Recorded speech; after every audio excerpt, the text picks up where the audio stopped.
Oi!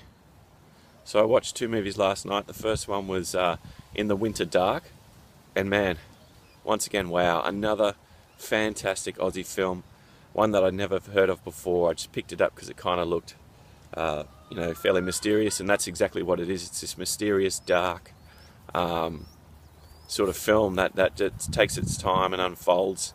It's basically only got four characters in the whole movie. It's got an old farmer and his wife, a young man that's living by himself on the property, however far off, and then the next property beside that's got a young lady living there, and they've all got their problems, and they're all being haunted by this thing in the night that's killing the young girls' ducks and slaughtering the farmers' sheep, and they're finding roos with their necks cut out along the road.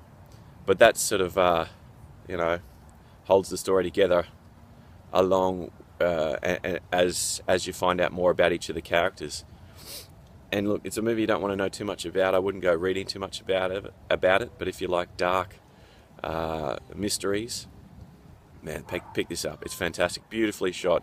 Once you're out in the Australian outback, you're always in for a treat with all the beautiful scenery and that sort of thing. It's just a great film that I'd never heard of before. But it's a fantastic mystery, and you finish watching the film and you just sit there in awe, just like, oh, wow, what have I just seen? Anyway, I definitely pick this up. If you like dark mysteries, this is great.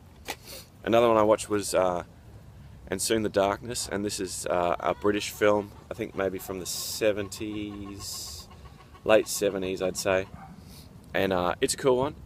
I actually got the remake as well, which I haven't seen, but I'll watch that later. I think it's an American remake, but this old one's British, and it's a cool one too.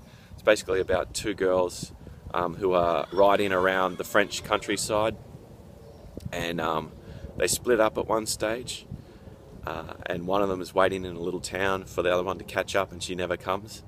So it's then about the girl going back, trying to figure out what's happened to her friend, and it's just a little mystery as well.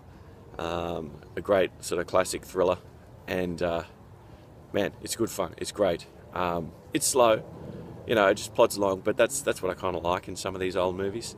They just take their time. So I'll be interested to see what the remake does with this. But I rate this fairly highly as well. So yeah, it was a really good night of viewing actually. In the Winter Dark, which is highly recommended, and Soon the Darkness, which is a great little British thriller. Anyway, that's all I've got to say. Thanks for watching, guys, and I'll see ya.